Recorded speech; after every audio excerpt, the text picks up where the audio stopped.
Danganronpa. Ah, where do I even begin?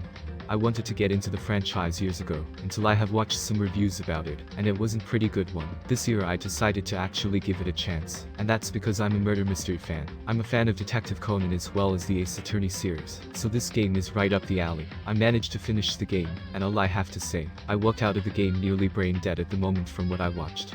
From the one-dimensional characters, the terrible cases, the main villain, the twist ending at the end, this is probably one of the most strange games I've ever played. This video is going to be negative really quickly, so I'll begin with something positive.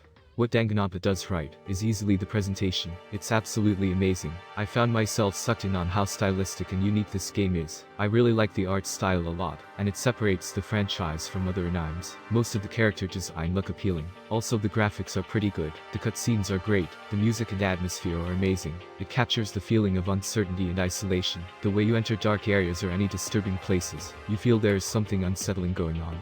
Also, I really love the story concept. You're the main character who is trapped inside a killing game with 14 other students that is organized by a talking bear. When someone gets killed, you must figure out who is the culprit is. 5 more chapter, and the number decreases. When someone you know and is your friend dies, you feel a part of you is missing, and it impacts you throughout the story. Unfortunately, I felt that about 3 characters from 15 students.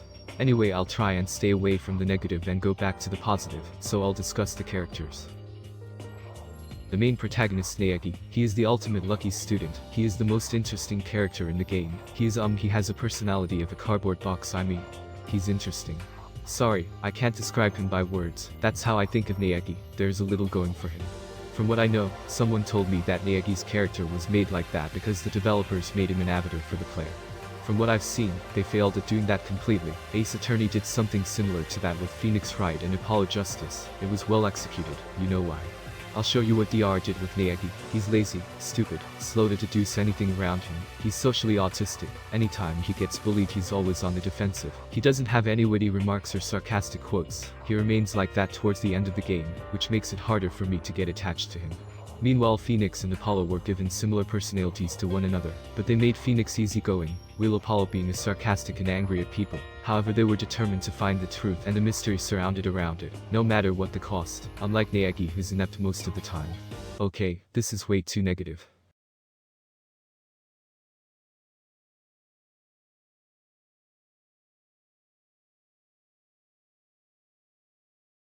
Kyoko, I like her. She is the most interesting character in the game. She's cool-headed, smart, she doesn't jump into conclusions like the rest of the cast. I wish they didn't waste her standing in trial doing nothing, while everyone is screwing around. Ishimaru, cool guy, I like him. I wished he wasn't wasted like that in case 3. Tagami, fuck you. Mondo, I like him. I find him relatable, especially with the tragic backstory he had that if you had a free time with him, which I did. Leon, I felt nothing about him. He was the most wasted guy in the cast.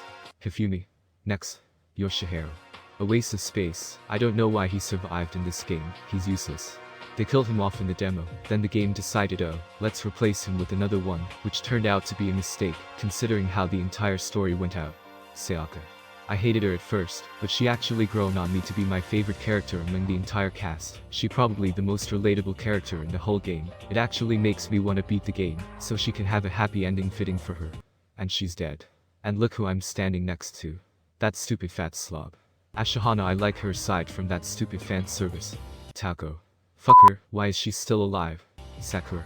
I think she is the most character who was used to their full potential, probably the only one. Cells. It's funny, a lot of people hated Sayaka and called her a snake and liked Cells, despite her being the snake here. And that's much I can say. I'll save Junko for later. Chihiro wasted potential. So here you go, I found some characters I liked. There's something positive in this video. I have high hopes for these amazing cases that we are gonna discuss.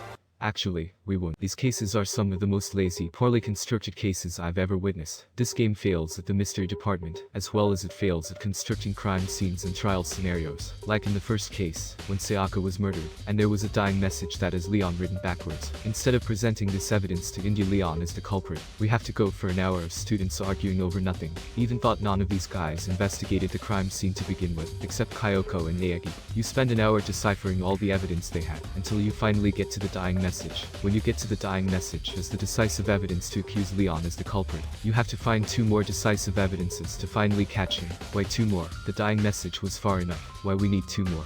This is a small example, but all the cases are like that. It's just a bunch of poorly constructed cases where the trials go half an hour of students acting like idiots, while Kyoko is standing there having all the answers and doing nothing. Instead, Naegi is the one who do it. The way these cases were done, you can solve it in 5 minutes, but the game artificially stretches it out, so it can hide the fact that these cases are pathetically easy to solve. Do you want to know what is my favorite case in the game? Case 4. And it's not because the case is brilliant or something, it's still a bad case, because it's about Ashihana and Sakura, 2 characters I like, that's all. Also, I find it stupid when Naegi doesn't know that these pieces are I'll do a little intermission before we get to the final case. I'll talk about the character interaction. It sucks for the most part. First of all, let's talk about the free time. I did some of it, and there is nothing useful in there, except Yukin the Sayaka part, when she was moved by Naegi for helping a bird or something, I don't know. Or Mondo Sakura and Chihiro talking about their backstories, or when Chihiro is talking about getting stronger and building an AI to protect humanity. Other than that, there isn't anything useful to get as far as a character development. The only thing that is useful in these free times, that you get power-ups to help you during trials. Second, let's talk about character interacting with one another during the daily life segments.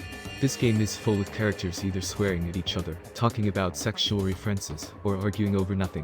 One example, Hifumi wants to kill Seltzer Shimaru over some enemy character, or talking about the difference between 2D or 3D. There is one scene where Shimaru is supposed to overcome the death his friend Mando, who by the way were friends for a couple of hours, and then the entire thing turns to a joke, and he becomes a running gag and transforms to some kind of a Super Saiyan, until he was killed. The game is like this, every character interactions outside the killing game is just grating, that I found myself skipping through the dialogue, so I was so desperate to get to the crime scene. The final case and the main villain, Junko Enoshima. Junko Enoshima. I hate this character, it's not because she's a good villain, because she's absolutely terrible. Why does she start the killing game? Despair. Why does she kill her sister? Despair. How does she conquer the world? Despair. NANI? There is nothing explained. She has 5 different personalities. Because she has no one, they tried to make her unpredictable and unique, but it turned out to be.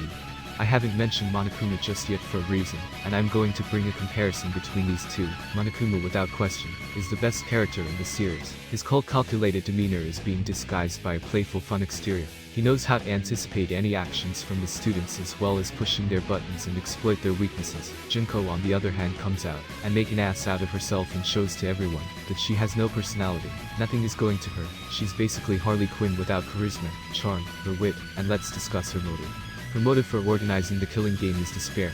What is just when you think it can't get any worse, the game decides to shock you with another different story on how Junko was able to take over the world.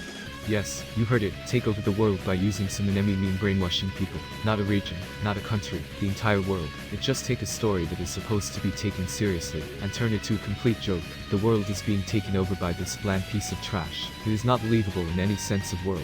It makes the killing game look meaningless. The trials are meaningless. Everything in this game is completely meaningless.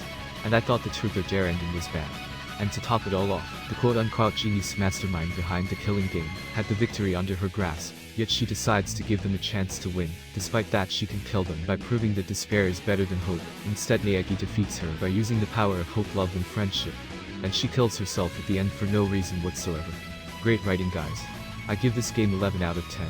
Scratch that 20 out of 10. The worst part is, people justify this shit, saying, "Oh, you're not supposed to know Junko's motive, because she is crazy." Followed by, "Wow, the game has a talking teddy bear. The game is supposed to not make sense." Let me respond to you by bringing another murder mystery game, or should I say, a better one.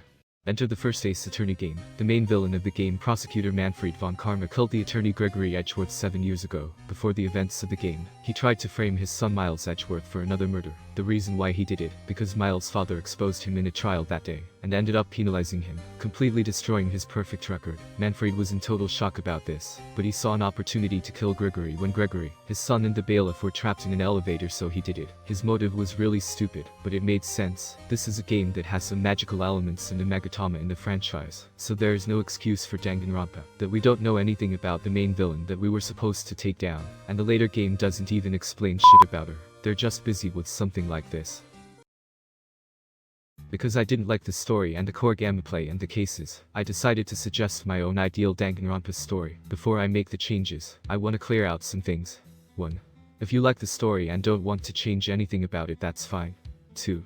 Don't get mad at me if I killed your favorite character and that alternative take on this story. 3. If you don't like the alternate story I rewrote for you, don't bash me in the comments section or give me a hate comment. With that out of the way, let's start. We will keep Sayaka as the instigator. She's going to plan to kill Leon as the original story. However, there will be changes on who is the victim is going to be. We're going to put Hifumi as the victim instead. His body is going to be discovered in Naegi's room, as the dying message is going to be Sayaka's name. So the player is going to try and find one definitive proof for Sayaka's innocence, while incriminate Leon as the murderer. The first case should be short and around 10 to 20 minutes. We're going to capitalize on the idea that Sayaka was going to kill Leon, so she can frame Naegi, assuming Naegi won't be punished despite being framed for murder. Then Sayaka can escape and call for help. However, when she hears the actual rules, she's going to be frightened to speak, and remains silent, until Naegi encourages her to open her heart and confess everything. Leon gets brought into the subject, and Naegi proves Leon's guilt. Leon is going to confess the murder, and reveals that him killing Hifumi was an accident. Here's the killing scenario I made. Sayaka lures Leon to Naegi's room since Naegi and Sayaka exchange their room. Then Sayaka tries to kill Leon, but Leon breaks her hand. Sayaka rushes to the bathroom and looks herself in. Leon decides to take the knife and leave to protect himself, but instead when he leaves, Hifumi surprises Leon and tries to disarm him. A battle ensures, and it ends up with Leon accidentally stabbing Hifumi. Hifumi dies, and Leon looks shocked and confused, so he decides to frame Sayaka, since he wants to escape and call for help. The execution carries out as the original. Aftermath. Sayaka doesn't ask Naegi to forgive her, since she made a horrible mistake that almost cost everyone's life, including her own, as she feels the guilt of betraying him. But Naegi forgives her, and with this it can help developing Sayaka's character. We feel more sympathy for Leon, and we get rid of Hifumi, who is a waste of space. I probably think no one likes him anyway. Does anyone like Hifumi? Also, I want to change Naegi's character by making him surprisingly good at solving cases, make him stand up for himself more, have him have some witty dialogue or a joke, other than making him so bland and unappealing. I think his character has potential, but they just wasted him. Case 2. So in order to protect Sayaka from danger, Naegi entrusts her with Kyoko, since she only one he can trust at this moment. At first Kyoko doesn't trust Sayaka, but they start to become friends towards the end of the game. Instead of Mando killing Chihiro, we have either Tagami killing Tako or vice versa. Then it's revealed that Tako's real alias is Genocide Shu.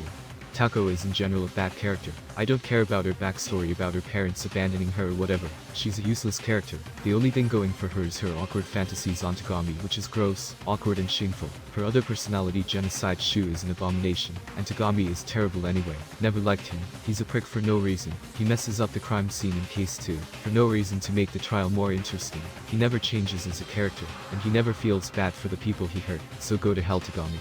So Chihiro doesn't get killed in the case. Get rid of the whole cross-dressing thing. Chihiro is a female in my story. Her arc is the same. She's going to play a big part in that story. Instead of the AI, Chihiro herself is going to try and send help to the police or anyone she could find. She manages to do that in case 3, which we're going to talk about it right now. Case 3. Silas is going to kill a chimera for $1,000,000, or $1 million, or whatever. Originally Cells was going to kill either Mando or Chihiro, but instead a chimera finds out about her scheme and tries to stop her, but he gets killed in the process. During this case, you're going to play as Sayaka for this case only. It would be interesting when we see the dynamic between Sayaka and Silas. Sayaka's reason for trying to kill Leon in the first case, and Silas for killing the chimera in this one. This will help changing Sayaka's character from being just a cute girl to more strong and independent. And since Mando and the chimera are good friends as established in case 2, the feel of loss will have more weight on Mando, since it will help him to grow as a character. Meanwhile, Chihiro manages to send help to the police about being locked up in a killing game. Case 4. Nothing changes in this case. Sakura is going to kill herself. Everything is going to play out as planned, but instead can we make a better crime scene please?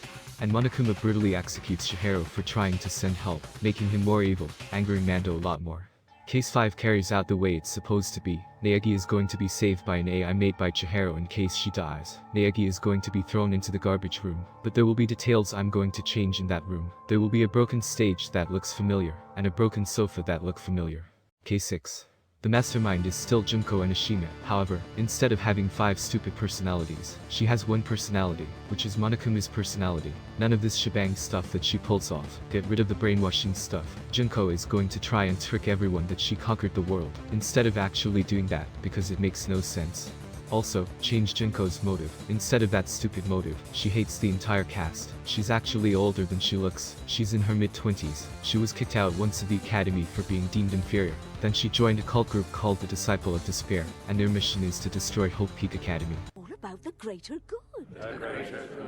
Instead of Naegi defeating Junko with the power of hope and friendship, which is stupid, Naegi uses the videotapes in the first case and connect it to what he saw in the garbage room, proving everything Junko said about taking over the world was nothing but a lie. Junko is infuriated and decides to kill the students anyway, since she can't kill them after seeing despair in their eyes. She's going to win anyways and fulfill her revenge. However, AI Chihiro hacks into the entire system and takes over all the Monokumas, making Junko's threats ineffective. Junko has no chance of winning, so she kills herself at the end. After that, the police arrives and rescues the remaining surviving students. Aftermath, Naegi and Kyoko decide to build the foundation of hope as a group in order to counter the disciples of despair and solve their crimes, and later is joined by Mondo, Ashihana Yoshihiro, and Sayaka, who decides to give up on her dreams being a pop sensation and stick with her new friends. And there you go. If you like that story I made, good. I'm glad you agree with me. If you don't like it, well, my story won't happen anytime soon. My own story is to give purpose to these characters' existence. Have every character fulfill their own roles, instead of killing them off before they develop. Get rid of any useless character. The main villain has actually a character, instead of just a shallow one-dimensional character. Not overplay the hope versus despair, by making Makoto as the ultimate hope, and Junko unable to beat Mbekasu his hope is too strong or all that jazz. I don't hate the series, in fact, I want the series to improve because it have potential to be better than Ace Attorney. And while Danganronpa is better than Ace Attorney at the presentation, Ace Attorney trumps over DR at everything else. In the end, Danganronpa is just a guilty pleasure. If you know what you're in for, you're going to enjoy it regardless. If you like this video, you can share it with your friends. If you don't, you can share it too, and offer your suggestions and why you didn't like it. Don't be one of those guys who's gonna yell at me and tell me that I'm wrong, and the series is perfect or anything. This is Sin City 2100, and I hope we meet again soon.